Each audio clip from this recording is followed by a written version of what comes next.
आज के कार्यक्रम में आपका स्वागत है। आज मैं एक बहुत ही दिलचस्प पहलू पर आपसे बात करूंगा। वो है तीर्थ यात्रा। क्योंकि अब महाकुंभ होने वाला है, प्रयाग की भी बात करेंगे। लोग तीर्थ क्यों जाते हैं? हर धर्म में ये वो तीर्थ इसलिए नहीं जाते कि उन्हें पॉलिटिक्स करनी है। अभी और तीर्थ इसलिए भी नहीं जाते कि उन्हें तीर्थ में नाम पर पर्यटन करना है। लेकिन अब तो लोग पर्यटन के लिए जाते हैं, बहुत बड़ा हिस्सा।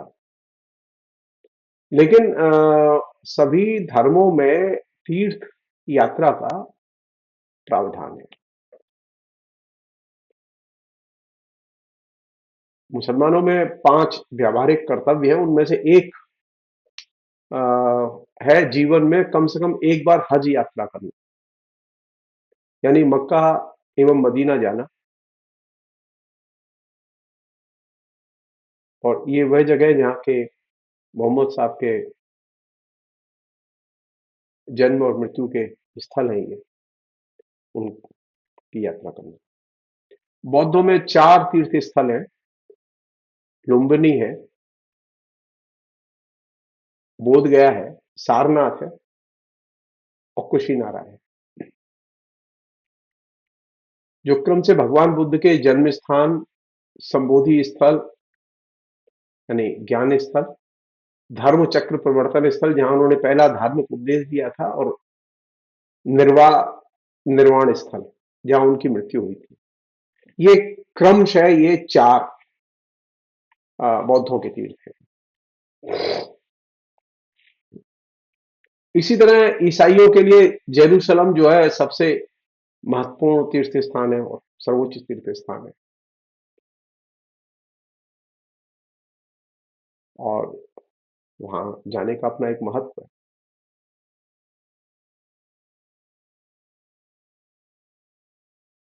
और हर धर्म के अनुयायी अपने अपने तीर्थ स्थान जाने की कोशिश करते हैं।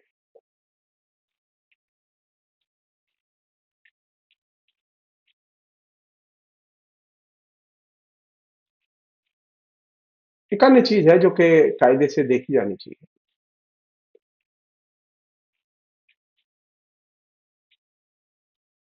वो ये कि ये जो तीर्थ यात्राएं हैं, इन तीर्थ यात्राओं में बहुत सारे ऐसे भी स्थल हैं जहाँ के अ, विशाल और लंबी नदियां हैं, पर्वत है, वन है।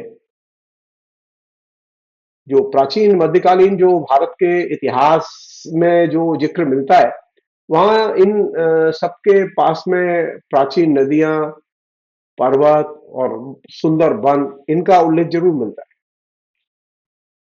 तो अगर हम कायदे से तीर्थों को कंसीव करें और संरक्षित करें, तो पहली तो जरूरत यह है कि वहां वन और नदियां और पर्वत, इनको संरक्षित किया जाना चाहिए था।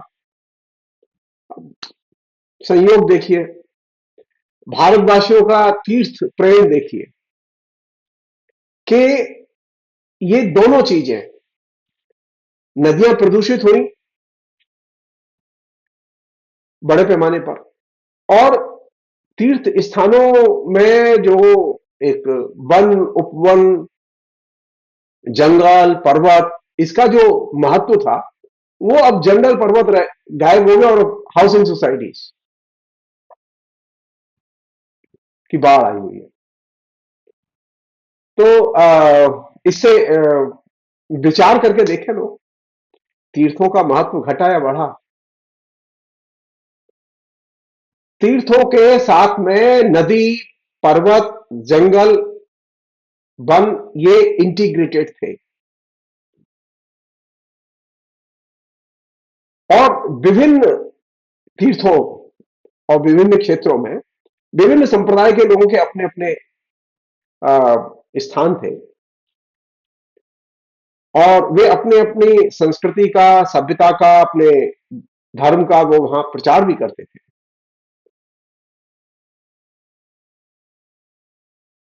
वो चाहे उत्तर भारत हो चाहे दक्षिण भारत, सब जगह ये था। लेकिन अब सारे मंदिरों के इर्द गिर्द जो है वो बिल्डिंगों की बाढ़ आई हुई है। वो नदी और वन, उपवन, पहाड़, ये सब उखाड़ दिए गए।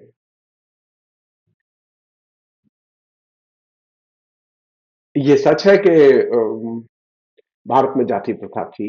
ये भी सच है कि भारत में जाति प्रथा बहुत स्ट्रांग थी, लेकिन इससे भी बड़ा सच है कि तीर्थ यात्रा करते समय जाति और धर्म के बंधन बीच में नहीं आते थे।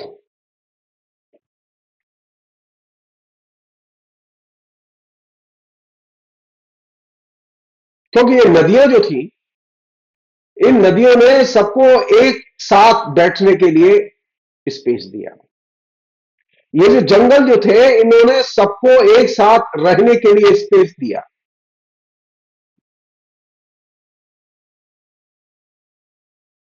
तो ये जो नदियां और नदियों का प्रवेश, ये जंगल और जंगलों का प्रवेश जो तीर्थों से गायब हुआ, उसने सबसे बड़ी जो हमारी सांस्कृतिक उपलब्धि थी, उस सांस्कृतिक उपलब्धि को, जो हमारी पर्यावरण उपलब्धि थी, उस पर्यावरण उपलब्धि को एक तरह से नष्ट कर दिया।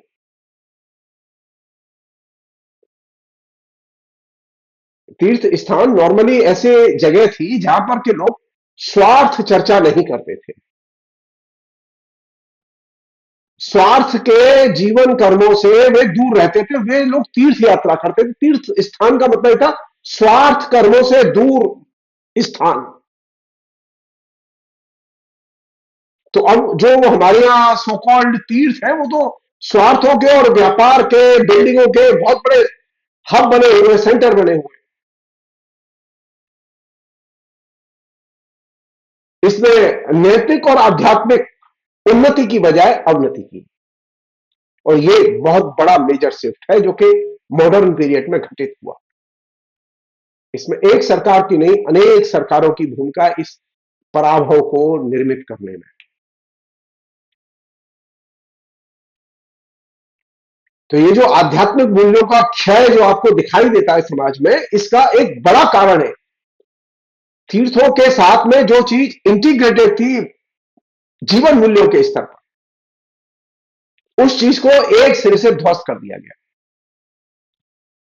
तो अब तीर्थ तो हम जाते हैं, लेकिन जीवन मूल्यों के बारे में सोचते नहीं है।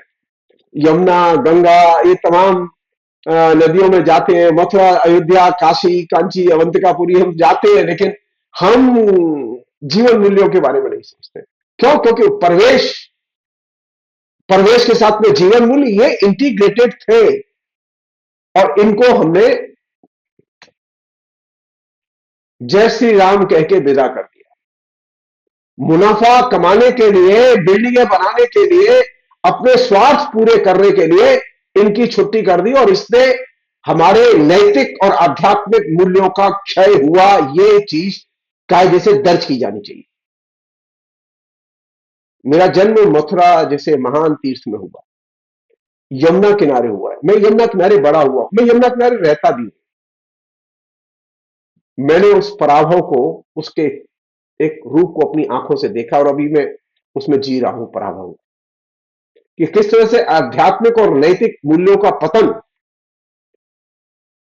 प्रवेश के रूपांतरण के साथ जुड़ा हुआ है। ये मैं चीज महसूस करता हूं, हमारे बहुत सारे लोग महसूस ही नहीं करते। हमारे यहां उत्तर प्रदेश की सरकार, महान हिंदू सरकार, ये महसूस ही नहीं करती। उसका मानना यह है कि इंफ्रास्ट्रक्चर बनाना सबसे महान हिंदू धर्म की सेवा है। नरेंद्र मोदी ने किया ना, ये राम मंदिर बनाया, और राम मंदिर के साथ में हजारों होटल, रोड, ये वो है, पूरा इंफ्रास्ट्रक्चर तैयार कर दिया। और कौन सी चीज नष्ट कर दी?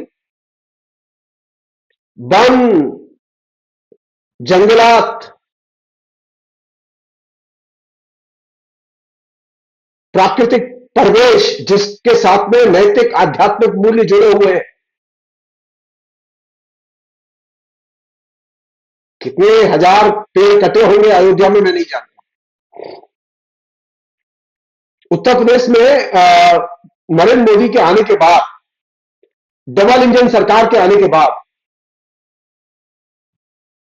मथुरा की तो मैं बता सकता हूं आपको, यमुना किनारे के सारे पेड़ काट के बराबर कर दिए।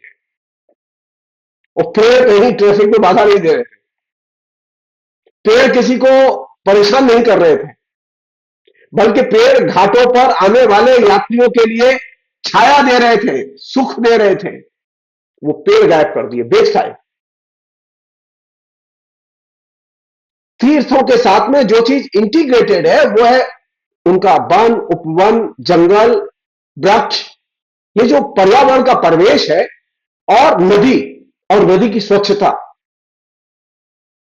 ये अगर नहीं रहेगी तो तीर्थ तीर्थ नहीं रहेगा, वहां पर नैतिक और आध्यात्मिक मूल्यों का उत्थान ही नहीं होगा।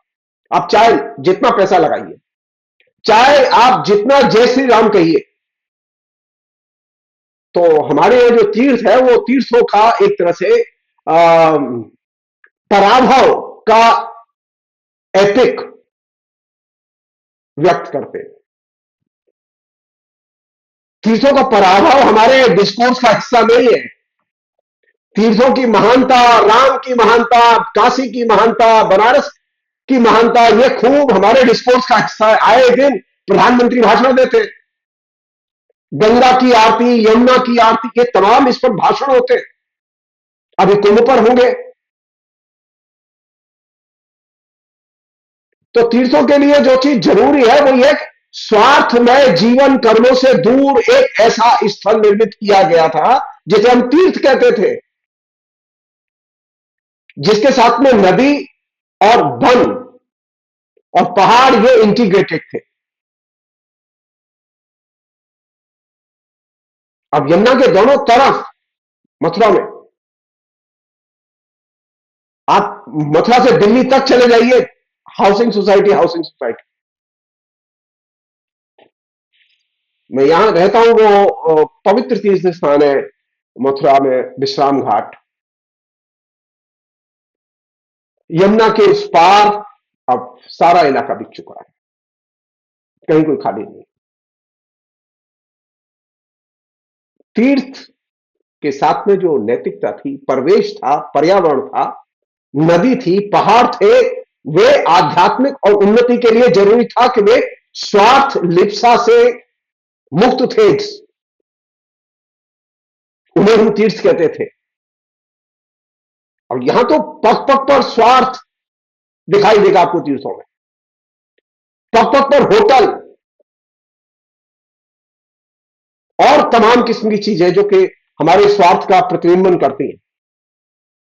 तो जाहिर है कि सामाजिक जीवन में नैतिक और आध्यात्मिक मूल्यों का क्षय तो होगा। तो अब हमने तीर्थ को पर्यटन में कन्वर्ट कर दिया है, और जो आध्यात्मिक मूल्य थे उनको उपभोक्ता मूल्यों में कन्वर्ट कर दिया। और ये एक नया फिनोमेना है जो कि तीर्थ पर और तीर्थ के चरित्र पर, जो नया चरित्र है उस पर हमें सोचने के लिए मजबूर करता है। अब आप यहां से सोचिए, उत्तर प्रदेश की सरकार अगर सचमुच में प्रयाग को बचाना चाहती है, तीर्थराज प्रयाग को बचाना चाहती है, तो उसे वहां के ये पर्यावरण को बचाने के लिए सबसे पहले प्रयत्न करना चाहिए था। लेकिन वो तो नहीं है, वो तो निवेश और है कि पर्यावरण को कैसे नष्ट किया जाए, इसके लिए निवेश है। और स्वास्थ्य तो पैकेज में है। अगर 5,000 करोड़ रुपया खर्च हो रहे हैं तो अधिकारियों से कह दिया जाता है कि भैया बचा के इतना देना है, इतने के फेक जमा होने। तो स्वास्थ्य तो वह इनबिल्ट है। तो साधारण लोगों में नैतिक आध्यात्मिक मूल्य कैसे विकसित हो? तीर्थ इसके लिए बनाए गए थे। वहां लोग जाते थे तो स्वार्थहीन लोगों को देखते थे, स्वार्थहीन परिवेश में रहते थे, उनके मन को शांति मिलती थी और वे कहते थे ये हमारा धर्म है। तो तीर्थ यात्रा एक ऐसा साधन था जो कि लोगों में स्वार्थमय जीवन मूल्यों को सृजित करने में मदद करता था, उनमें उस तरह के नैतिक आध्यात्मिक मूल्यों को पुख्ता करता था। इसलिए हम तीर्थ जाते थे। हम तीर्थ इसलिए नहीं जाते थे कि हमें डुबकी लगानी है, नहीं। हम तीर्थ इसलिए जाते थे कि हमें एक ऐसे परिवेश में जाके हमें उस परिवेश का आस्वाद लेना है जिस परिवेश में हमारे नैतिक आध्यात्मिक मूल्य और ज्यादा समृद्ध बने, वहां हमें सीखने को मिले और हम अच्छे मूल्यों की तरफ और ज्यादा आकर्षित हो। लेकिन अब तो उल्टा है मामला। तो ये जो विपर्य है तीर्थ यात्रा में, ये विपर्य बहुत ही पीड़ादायक विपर्य है। ये जो पवित्रता है ना, तीर्थ की पवित्रता, तो तीर्थ में पवित्रता तो निवास करती है, लेकिन पवित्रता के लिए चीज कौन सी जरूरी है? कौन शास्त्रों में क्या लिखा हुआ है? और मैं जब आपसे शास्त्रों की बात कर रहा हूं तो मैंने बाकायदा शास्त्र पढ़े हैं। मैं जेएनयू पढ़ने बाद में गया, पहले संस्कृत मीडियम से ही मैं तमाम शास्त्र पढ़ता रहा, क्लास 6 से लेके एमए के अंतिम वर्ष तक, आचार्य तक। मैंने बाकायदा जमीन पर बैठ के अपने प्रोफेसरों से पढ़ा है, और सबसे अच्छे दिग्गज प्रोफेसरों से हर डिसिप्लिन पढ़ा है। मैं कोई पॉलिटिकल एक्टिविस्ट के नाते नहीं बात कर रहा हूं आपसे।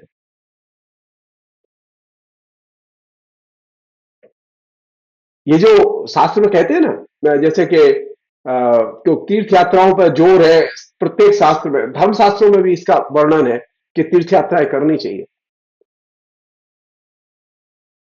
और उसमें लोगों को लाभ भी होता है और इसमें लोगों का विश्वास भी बढ़ता है।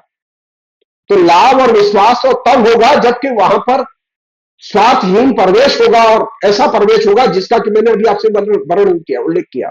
और ये मेरा बताया हुआ वर्णन नहीं है, ये ऑलरेडी शास्त्रोक्त वर्णन है। तो हमें कौन से मूल्य चाहिए जिनके लिए हम तीर्थ जाते थे?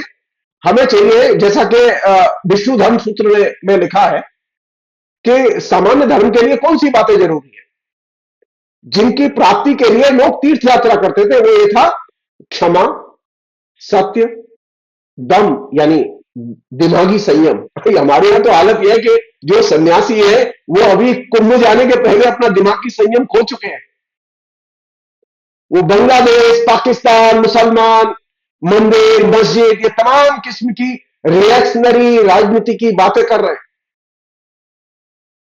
विष्णु धर्म सूत्र में लिखा था, मैं आरएसएस वालों से खास तौर पर, योगी से जो कि निरक्षर है उनसे खास तौर पर कह रहा हूं ये बात, नरेंद्र मोदी से खास तौर पर यह बात कह रहा हूं कि वो हिंदू धर्म के नायक बने घूम रहे हैं। वो जान ले, विष्णु धर्म में लिखा हुआ, विष्णु धर्म सूत्र में लिखा हुआ है, ये मैं कुरान की बात नहीं बता रहा हूं, ये मैं ईसाइयत की बात नहीं बता रहा हूं, ये कम्युनिस्टों के किताब की बात नहीं बता रहा हूं। विष्णु धर्म सूत्र में साफ लिखा हुआ है कि धर्म, सामान्य धर्म के लिए कौन सी चीजें मूल्यवान है? वह क्षमा, सत्य, दम यानी मानसिक संयम, शौच, दान, इंद्रिय संयम, अहिंसा, गुरु शुश्रूषा, तीर्थ यात्रा, दया, आर्जव, लोभ शून्यता, देव ब्राह्मण पूजन, एवं अनभ्य सूर्या यानी ईर्ष्या से एकदम मुक्ति। अब हालत यह है कि अगर आचरण देखें, आप मैच कर लीजिए, एक सामान्य धार्मिक के लक्षण है। अगर इनको आप पालन करते हैं तो आपके अंदर एक सामान्य धर्म पैदा होगा। अब लोगों की तो इस तरह के मूल्यों में कोई आस्था नहीं रह गई अभी, तो तीर्थ यात्रा करके मिलेगा क्या? जो पहले के जो लोगों के कथन हैं उनमें कोई आस्था नहीं। वो राम जी को लाएंगे लेकिन मंदिर वही बनाएंगे और झूठ बोलेंगे। तो अपने महापुरुषों, अपने ऋषियों के वाक्यों के प्रति अगर आपकी आस्था नहीं है तो आप हिंदू धर्म का उत्थान नहीं कर सकते।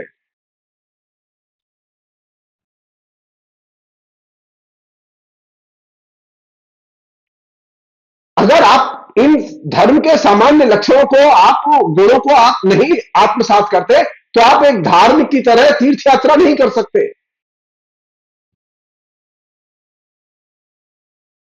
ये जो मूल्य मैंने आपसे कहे विष्णु धर्म सूत्र के, ये अनर्गल नहीं है, ये शास्त्र सम्मत है, और ये जीवन के लिए बड़े आवश्यक मूल्य है।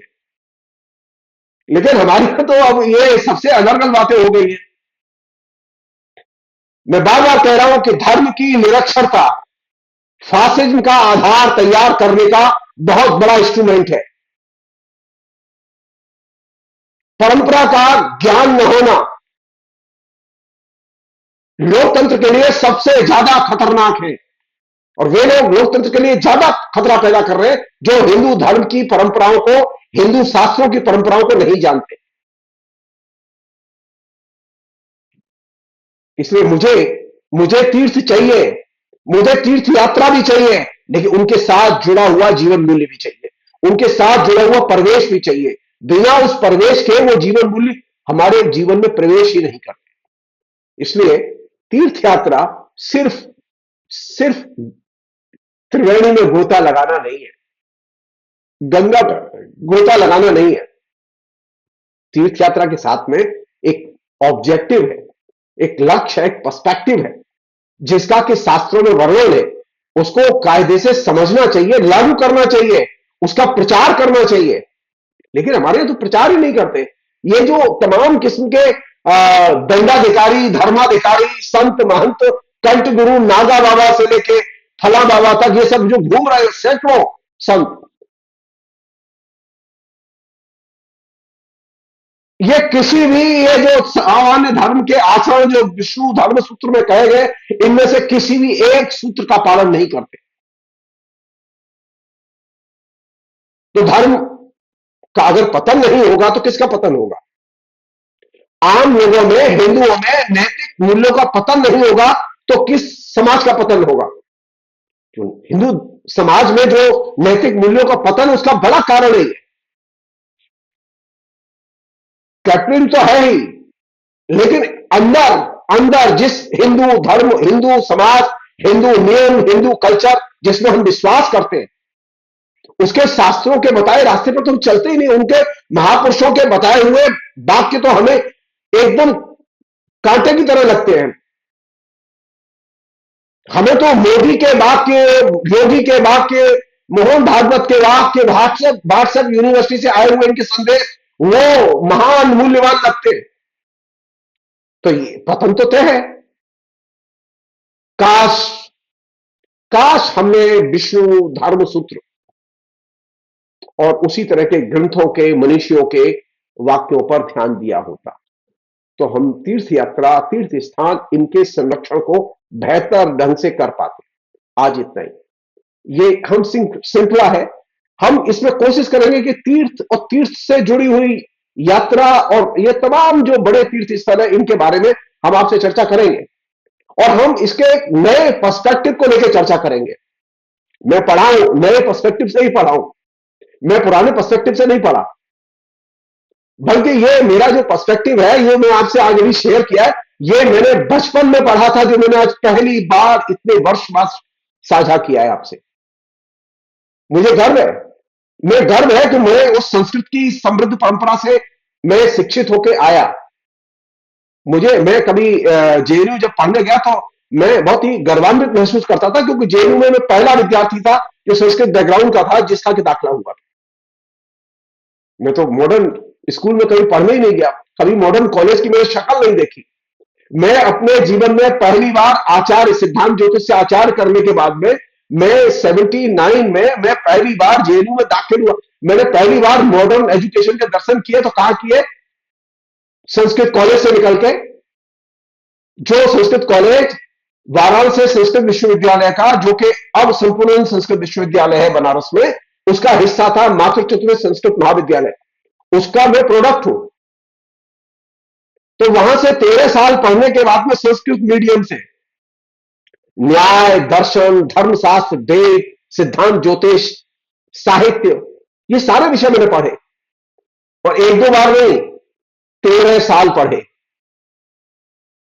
तो मैं जो आपसे साझा कर रहा हूं, मैं इसलिए साझा नहीं कर रहा हूं कि मुझे किसी से स्कोर नहीं करना है। मैं कोई व्यापार के लिए मैं वीडियो नहीं तैयार करता। मैं सिर्फ लोगों में धर्म की जो निरक्षरता है, वो निरक्षरता जाए